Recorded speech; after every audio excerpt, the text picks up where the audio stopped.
It's a harsh reality, but some people relish creating turmoil and chaos in others' lives.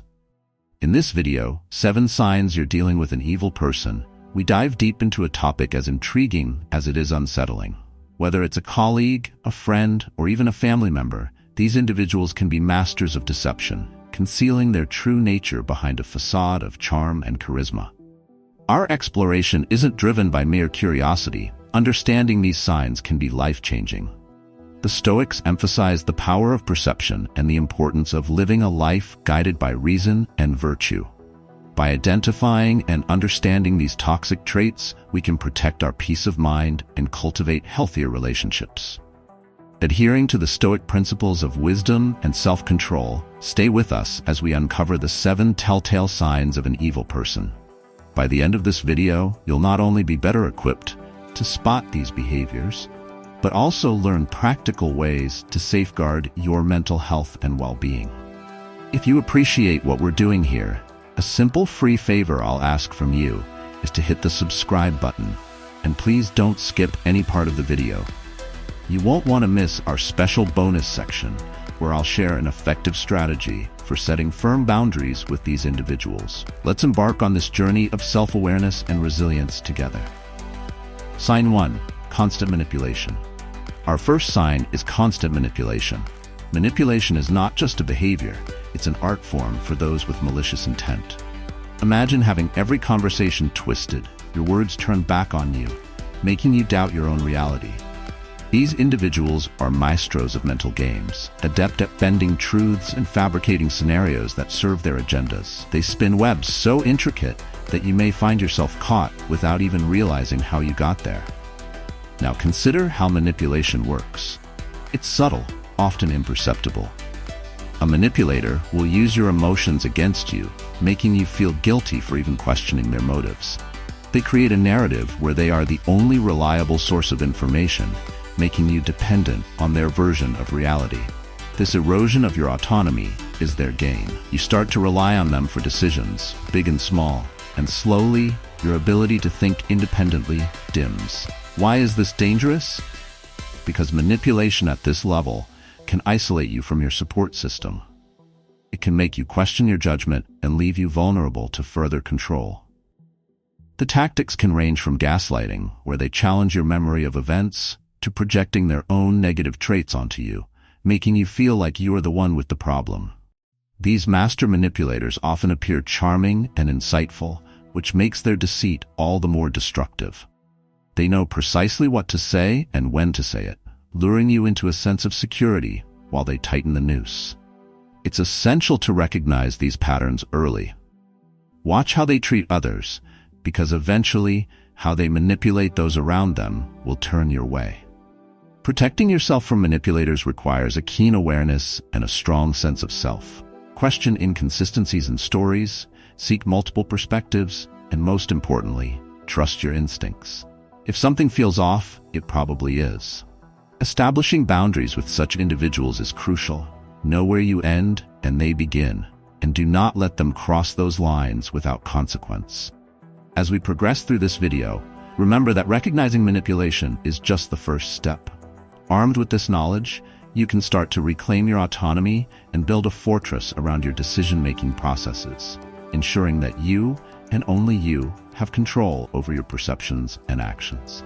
Stay vigilant, stay informed, and empower yourself to stand firm against the manipulative tactics of those who seek to control you. Sign 2. Persistent dishonesty. Moving on to our second sign of dealing with an evil person, persistent dishonesty. This isn't just about small fibs or white lies that everyone might tell occasionally. This is about a relentless stream of deceit that becomes the foundation of their existence.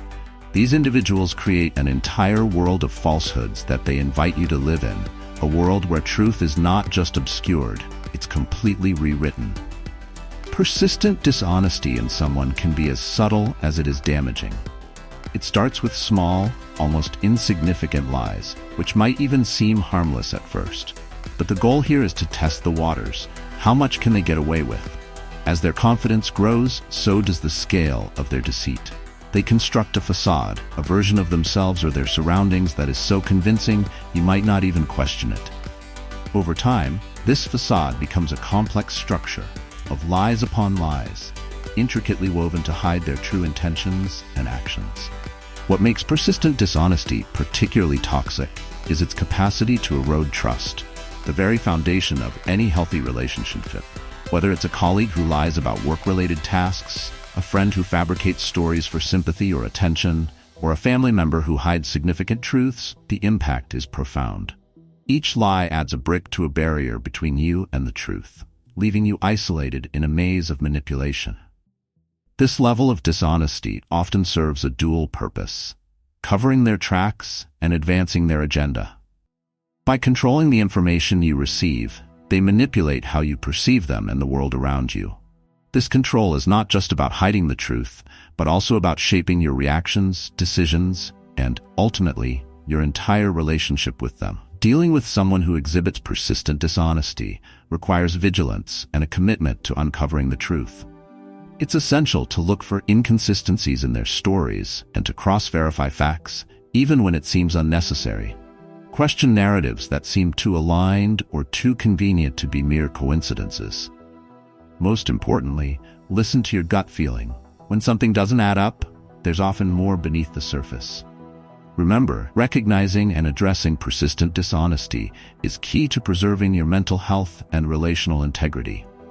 As we delve deeper into the signs of dealing with an evil person, keep this in mind. The truth is your ally. Embrace it, seek it, and let it be your guide in navigating the complex web of human relationships.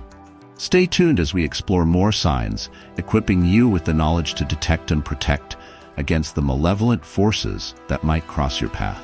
Sign 3: remorse or guilt. Our third sign is particularly chilling, a profound lack of remorse or guilt. An evil person doesn't just harm others, they do so without a flicker of regret.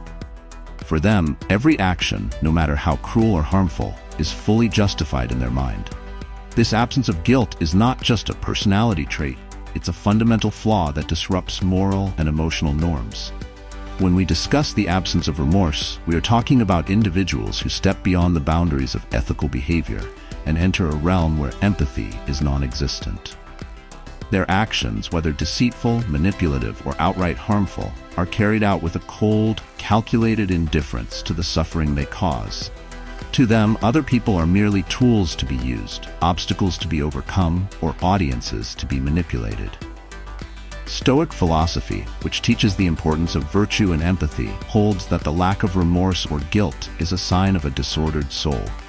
For Stoics like Marcus Aurelius, the alignment of one's actions with moral virtue is essential for a fulfilled life. Those devoid of guilt, therefore, are not only harmful to others, but are also deeply disconnected from their own nature. They live in contradiction to the Stoic ideal of living according to reason and nature, where rationality and empathy govern actions. Understanding the mindset of someone with no remorse or guilt can be unsettling. They often rationalize their actions, no matter how destructive, with a disconcerting ease. This rationalization process is a defense mechanism that shields them from the emotional weight of their actions. It also serves as a fortress, protecting their self-image and allowing them to continue their behavior without internal conflict. Confronting someone who exhibits no remorse can be disorienting and often futile. Appeals to empathy or moral responsibility fall on deaf ears because their framework of understanding is vastly different. In their world, they are the protagonists, and their narrative does not include the harm they do. To protect yourself from such individuals, it is crucial to recognize the red flags early. Distance yourself emotionally and, if possible, physically from those who repeatedly show a disregard for the well-being of others. Cultivate a strong, supportive network that shares and reinforces Stoic virtues. This will not only provide emotional resilience, but also serve as a buffer against the toxic influence of those lacking remorse. Moreover, this practice will not only deepen your own virtues, but also sharpen your ability to detect when others deviate from these principles. Sign 4: emotional coldness. Progressing to our fourth sign, we delve into the unsettling realm of emotional coldness. This is not merely an absence of warmth or affection. It represents a profound void where empathy and human connection should reside. When someone consistently disregards the feelings of others and meets suffering with indifference, it reveals a deep-seated detachment from the fundamental emotions that bind us as a community.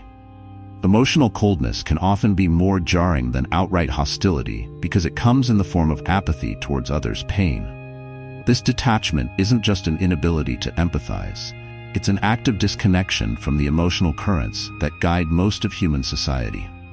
For those who exhibit this coldness, the distress, happiness, or fear of others elicits no internal response. They observe these emotions as if from a distance, unmoved by the tears or joy of others, residing in an isolated emotional silo. From a Stoic perspective, such indifference is antithetical to the interconnectedness emphasized by philosophers like Marcus Aurelius, who asserted, "That which is not good for the beehive cannot be good for the bees."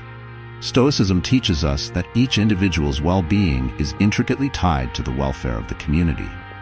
Thus, emotional coldness not only harms those around the individual, but is detrimental to the individual's own moral and ethical health. Stoics strive for ataraxia, a state of serene calmness, not through detachment from others' feelings, but through understanding and aligning with the natural order, which includes human connections and emotions.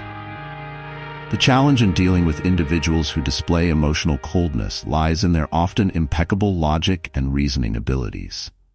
They can rationalize their detachment with sophisticated arguments, making it difficult to break through their emotional barriers. They may argue, as Epictetus once noted, "Men are disturbed not by things, but by the view which they take of them." However, they use this principle not to foster emotional resilience, but to justify their indifference. Addressing or interacting with such individuals requires a nuanced approach. One must recognize that emotional engagement cannot be forced or reasoned into existence. Instead, focus on building a rapport based on mutual respect and understanding, gradually introducing the concept that true Stoic wisdom involves recognizing and respecting the emotional states of others as part of the world's rational structure. As we continue to explore these signs, remember that emotional coldness is a significant barrier to genuine human connection and community health. Recognizing this trait can help you understand the limitations and capacities of those around you, enabling you to interact more effectively and compassionately, all while protecting your emotional well-being by Stoic virtues. Sign 5. Exploiting others without hesitation. As we reach the midpoint of our exploration, we encounter a particularly insidious trait: the exploitation of others. This is not merely using others to achieve personal goals, but doing so with a calculated disregard for the inherent worth of those being used. For individuals harboring malevolent intentions, people are seen not as beings with intrinsic value and emotions, but as commodities to be exploited for personal gain, and then callously discarded once their utility is exhausted. This mindset of exploitation strips away the essence of human connection and community, reducing interactions to transactions. The exploiter views every relationship as an opportunity to extract value, be it emotional, financial, or social, without any intention of reciprocation or fairness. They operate on a transactional philosophy that Seneca vehemently warned against, where he advocated for treating others with respect and justice, emphasizing that we are born for cooperation, like the feet, like the hands, like the eyelids, like the rows of the upper and lower teeth. For those who exploit others, the concept of mutual benefit is foreign. They navigate through life with a strategy that mirrors the darker aspects of Stoic pragmatism, using their understanding of human nature not to uplift or support, but to manipulate and dominate. Marcus Aurelius once reflected that the best revenge is not to be like your enemy, suggesting a path of virtue and high ground in response to malevolence. In dealing with exploiters, this advice becomes particularly poignant, as emulating their methods would mean a departure from Stoic ideals of virtue and integrity. To protect yourself from being exploited, it is vital to establish firm boundaries and cultivate a discerning eye. Recognize the signs of transactional relationships and assess the balance of give and take. Engage in relationships where mutual respect and reciprocity are foundational elements, and be wary of those who seem overly eager to offer favors that seem designed to place you in their debt. Practicing Stoic mindfulness can also shield you from exploitation. By reflecting on the intentions behind actions, both yours and others, you can avoid falling into the traps set by those looking to exploit. Epictetus taught that it is not events themselves that disturb people, but their judgments concerning them. By applying this wisdom, you can see the actions of potential exploiters for what they are, and choose your response wisely, ensuring that your interactions align with your values and not just the whims of others. Sign 6. Thriving in conflict. Advancing to our 6th sign, we examine a disturbing propensity for thriving in conflict. This isn't merely a tolerance for discord, it's a deliberate cultivation of chaos. Those with malevolent intentions not only initiate conflicts, but also take perverse pleasure in the turmoil that ensues. They view conflict not as a situation to be resolved, but as a theater in which they can exert control and manipulate outcomes to their favor. In Stoic philosophy, peace and tranquility are not achieved by avoiding conflicts, but by resolving them by nature and reason. However, those who thrive in conflict invert this principle. They create and exacerbate disputes to destabilize others, using the resulting confusion to assert dominance and control. Seneca's words resonate deeply here. Wherever there is a human being, there is an opportunity for kindness. Yet, the individuals we discuss see every human interaction as an opportunity for strife. The danger of such individuals lies in their ability to disguise their love for conflict as charismatic leadership or assertive problem-solving. They may present themselves as the only one who can navigate through the chaos, often chaos of their own making. This is a manipulation tactic designed to make others dependent on their guidance, further entrenching their power and control. Marcus Aurelius, a proponent of rational and virtuous living, advised against letting the actions of others disturb your inner peace. Applying this to those who thrive in conflict means maintaining composure and not being drawn to their turbulent sphere. It requires a keen sense of judgment to distinguish between genuine leadership in crisis and manipulation masked as guidance. To safeguard against such individuals, one must cultivate a strong sense of self-awareness and adhere to Stoic virtues. Practice discernment by evaluating the motives behind people's actions, particularly in times of conflict. Are they working towards a resolution, or do they seem to perpetuate the discord? Furthermore, strengthen your resilience by refusing to feed into the chaos they create. Remember Epictetus's teaching. It's not what happens to you, but how you react to it that matters. By choosing not to react in expected ways, you disarm those who thrive in conflict. As we near the end of our list, reflecting on this sign is crucial for understanding the broader implications of such behavior in personal, professional, and social settings.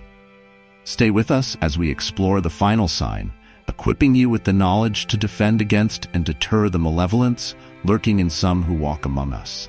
Sign 7. Delight in others' misfortune. We arrive now at the final sign of our exploration into the characteristics of an evil person. Delight in others' misfortune, commonly referred to as schadenfreude. This troubling trait goes beyond mere insensitivity or indifference. It's an active pleasure derived from the hardships or failures of others. Such delight is not only unkind, it is a profound manifestation of malevolence deeply embedded within one's character. Schadenfreude is particularly insidious because it reveals a fundamental lack of empathy and a breach of moral and social norms that bind human communities.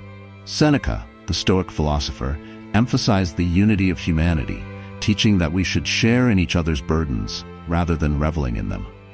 If a man is in trouble, you must regard his distress as though it were your own and help him accordingly. However, individuals who take pleasure in others' pain see misfortune not as a collective setback, but as a personal gain or a source of amusement. This delight in misfortune can often manifest subtly, through a smirk or a dismissive comment when someone else experiences a setback, or more overtly in the gloating and spreading of gossip. Marcus Aurelius reminds us to connect with the misfortunes of our fellow beings with compassion rather than contempt. What injures the hive injures the bee. When someone distances themselves from this interconnectedness, they not only harm those around them, but also erode their own moral compass. In practical terms, confronting and countering schadenfreude involves fostering an environment where empathy and mutual support are paramount. It means actively choosing not to partake in or encourage gossip and mockery that come at the expense of others. Instead, channel efforts into offering support and understanding, reinforcing the Stoic ideal that true satisfaction comes from assisting rather than undermining others. For those striving to live according to Stoic principles, it is crucial to recognize and challenge the roots of Schadenfreude within oneself and one's community. Practicing mindfulness and self-reflection can help mitigate these impulses. Reflect daily on your interactions. Did you find joy in another's success, or was there a hint of pleasure in their challenges? Adjust your reactions accordingly, striving always towards empathy and away from malice. As we conclude this series on the signs you're dealing with an evil person, remember that the capacity to feel joy at another's misfortune is a significant indicator of one's character. In guarding against this, we not only protect others but also cultivate our inner virtue, aligning ourselves more closely with the Stoic pursuit of wisdom and moral integrity. Let us endeavor to be pillars of support in our communities, champions of empathy, and defenders against the darker aspects of human nature. As we wrap up our deep dive into the 7 signs you're dealing with an evil person, it becomes clear how vital it is to recognize these behaviors early. Identifying such traits can shield you from the negative impacts these individuals may bring into your life. Stay vigilant, observe the actions and motives of those around you, and trust your instincts. Establishing and maintaining firm personal boundaries is not just a defensive measure. It's an essential practice for preserving your well-being when navigating complex human relationships. Remember, the goal is not only to protect yourself, but also to foster environments where positivity and virtue can thrive. If you found this video helpful, please like, share, and comment below with your experiences or additional signs you think we should cover. Your interaction helps us reach and help more people. Don't forget to subscribe for more content that empowers you to live wisely and safely. Thanks for watching, and remember, knowledge is the first step in protection. Stay informed, stay safe, and keep nurturing your inner peace. See you in the next video.